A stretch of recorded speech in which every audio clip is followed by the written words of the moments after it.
안녕하세요. 오늘 다룰 이슈는 이철규 의원의 법적 대응과 뉴스타파의 보도 내용에 대한 논란입니다. 국민의힘의 이철규 의원은 명태균 보고서 보도에 대해 강하게 반발하며 뉴스타파를 고소했는데요. 뉴스타파는 이에 대해 정면으로 반박하며 신뢰성을 지키고 있습니다.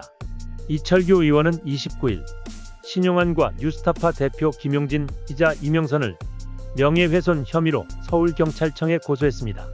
이 의원은 뉴스타파가 지난 10월 27일 공개한 영상에 윤석열 캠프 정책총괄이 대선 당일 명태균 보고서를 근거로 회의를 했다는 보도가 사실이 아니라고 주장하며 자신이 명태균 씨와는 전혀 관계가 없고 미래한 국연구소와도 관련이 없음을 강조했습니다. 이에 대해 뉴스타파 봉지욱 기자는 홍사훈쇼에 출연해 해당 보도가 검증 과정을 거친 결과라고 설명했습니다.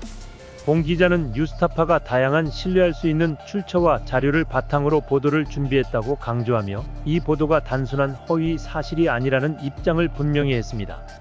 조금 전에 그 이철규 국민의힘 의원이 엊그제 저희 뉴스타파에서 한 보도에 대해서 이제 저희 제보자 당일날까지 그러니까 명태균 보고서 활용했다 여론조사 보고서. 명태균 보고서가 윤석열 캠프 안에 있었고 또 그거를 전략회의 활용했다라고 보도한 저희 보도에 대해서 저희 제보자 신용환 씨와 저희 뉴스타파 기자들을 고소했어요. 허위사실 유포로. 그게 허위사실이다. 어쨌든 그런데 그 3월 8일자로 해서 대선 바로 전날 작성된 보고서가 있었잖아요, 그러니까요.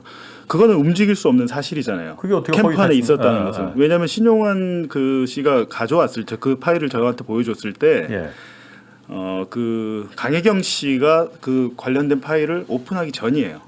그렇지. 국정감사 전. 3월 8일자 여론조사 보고서가 세상에 나오지 않았을 때 이게 본인도 의미를 사실 몰랐어요. 신용환 씨는. 야, 이 내장 외장하드에 이런 게 있는데 이게 의미가 뭐예요?라고 저한테 물어보니까 저도 처음에 잘 몰랐죠. 근데 가만히 생각해 보니까 명태균 씨는 공개하지 않은 여론조사는 윤석열 후보한테 보고한 적이 없다라고 말을 했었어요. 그리고 윤석열 후보는 본선 후보로 확정된 이후로는 명태균 씨를 만난 적이 없다라고 대통령실 관계자가 얘기를 했는데 이 양쪽의 말이 다 거짓말이 되는 결정적인 증거더라고요. 그러니까 보고서 37쪽짜리 하나였지만 이게 굉장히 많은 의미가 있다고 판단해서 저희가 이제 다각도, 그러니까 예를 들면 신용환 씨의 일방적인 인터뷰만 한 게 아니고 저희가 옛날에 그 태블릿 PC JTBC에서 보도할 때도 그랬지만 어떤 파일이 있으면 메타 정보라는 게 있잖아요. 이 데이터를 언제 만들었고 언제 수정했는지 그런 것들이 메타 데이터가 뭐 통상 말하는 속성이나 문서 정보에 들어가 있는데 그건 조작할 수가 없는 거죠. 이제 마침 저희가 그 보도를 하려고 하는데 강혜경 씨가 갖고 있는 3월 8일자 그 여론조사 보고서가 기자들 사이에 공유가 된 거예요. 그럼 강혜경 씨 거, 신용환 씨 거 있잖아요. 근데 내용이 완전히 동일해요. 근데 완전히 그러니까 예를 들면 메타데이터 그 만든 날짜가 일단 동일해요. 근데 결정적으로 제가 신용환 씨의 이 제보가 믿을 만하다고 본 것은 수정한 날짜가 다릅니다. 수정한 날짜가 달라요. 만든 날짜는 두 개 파일이 똑같고 내용 다 똑같고 신용환 씨 것은 수정 날짜가 다음 날 오후 2시예요. 3월 8일에 강혜경 씨 만들었잖아요. 오후 6시 20분에. 만든 날짜는 동일한데 수정한 날짜는 신용환 씨 파일이 다르더라. 왜 이유는 뭐냐면 저희가 이제 실험을 해보니까 PDF 파일 같은 경우는 강혜경 씨가 만든 걸 그대로 갖고 있었으면 저장을 했으면 안 달랐죠. 수정을 안 했으니까. 근데 본인이 수정을 했다는 건데 뭘 수정했냐면 저장을 할 때 날짜를 수정했어요. 앞에 제목. 자기가 저장할 때 제목을 바꿀 수 있잖아요. 그래갖고 그 날짜를 2022 뭐 해갖고 숫자를 좀 바꿨는데 그것 때문에 본인이 캠프에서 외장하드에 저장할 때 수정한 날짜가 3월 다음 날로 이제 바뀐 거죠. 그러니까 제가 볼 때는 신용환 씨가 그 갖고 있는 그 조사 보고서 파일은 캠프에만 있던 거예요. 강혜경 씨 거랑 다른 거죠. 엄밀히 얘기하면 수정한 날짜가 다르니까. 그러니까 메타데이터가 다른 걸 보고 저는 이거는 이제 100% 확실하다. 그렇지. 수정할 수 있지만은 원래 그러니까 작성한 원래 날짜는 변할 수가 없는 거니까. 그러면 강혜경 씨하고 실제 그 미래한국 연구소에서 작성한 거고 똑같은 원본이. 강혜경 씨 거는 만든 날짜와 수정한 날짜가 같습니다. 만든 다음에 수정한 적이 없으니까. 근데 예를 들면 강혜경 씨 거를 가지고 제가 오늘자로 저장을 하잖아요. 그럼 제목을 바꿔요. 뭐 강혜경 씨가 만든 그 제목만 딱 바꿔 제가 제 컴퓨터에 저장을 하면 수정한 날짜가 오늘자 지금 시각으로 변하는 거죠. 근데 신용환 씨께 날짜가 대선 당일 3월 9일 오후 2시로 돼 있는 거죠. 아니 그러면은 그 변호사시니까 어쨌든 저희 고소를 당했다고 하니까 어쨌든 그 증거가 있는 거잖아요. 그 증거를 갖고 보도를 한 건데 그게 증거 그 명태균 씨 그 여론조사 보고서가 3월 8일자 어제 나온 그게 없었다면 모르겠으나 네.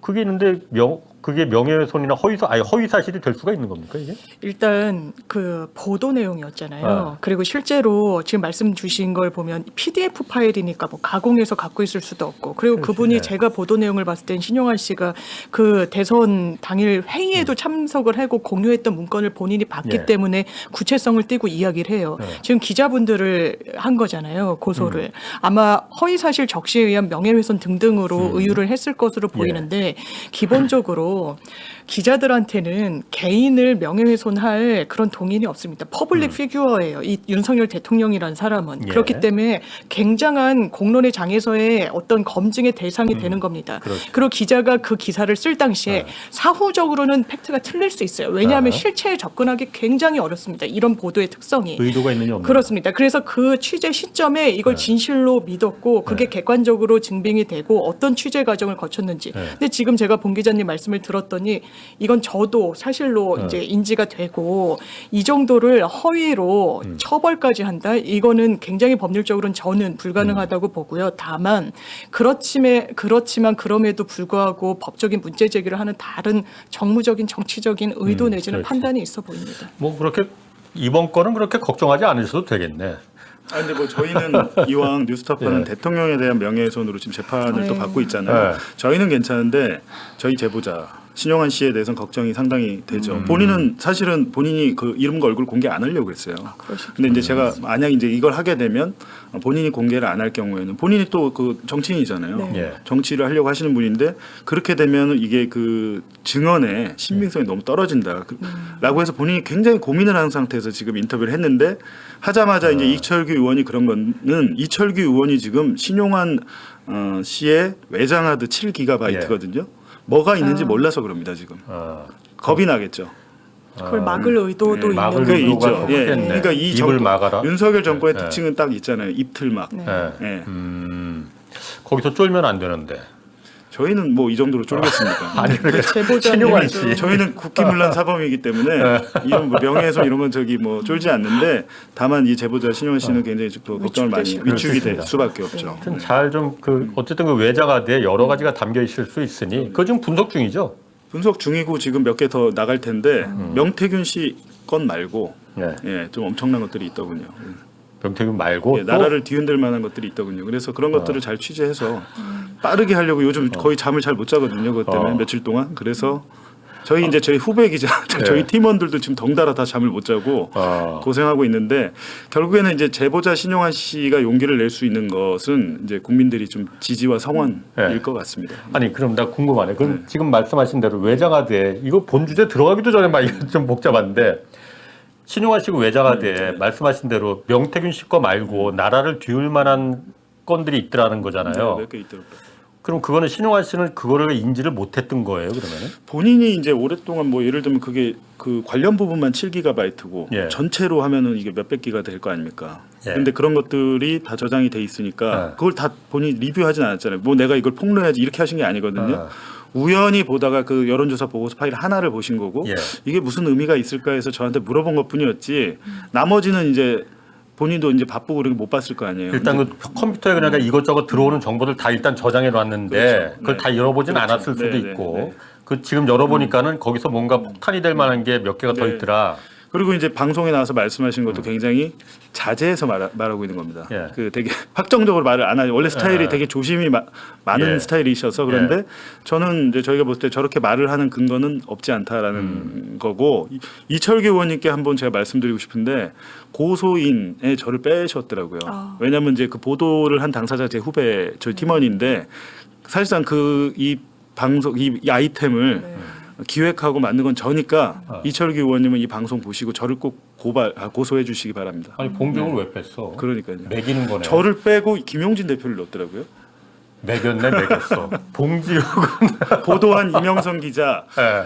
넣고 뭐 보도한 기자니까 그럴 수 있는데 그렇다면 이제 저는 화면 보면 제가 나오잖아요. 그렇지. 제가 인터뷰한 그걸 저를 뺐고 김용진 대표를 거기다 넣은 거 보니까 모르겠습니다. 이번에 또 작년에 국기문란 사범이었는데 올해는 또 어떻게 될지 모르겠습니다. 이 사건에 대해 공지욱 기자의 반박 내용이 이번 사건을 이해하는 데 큰 도움이 되었길 바랍니다. 그의 구체적이고 신뢰성 있는 해명이 이 사안을 판단하는 데 있어 중요한 시각을 제공했다고 생각합니다. 시청해 주셔서 감사합니다. 구독과 좋아요로 더 많은 정치 이슈를 함께 확인해 주세요.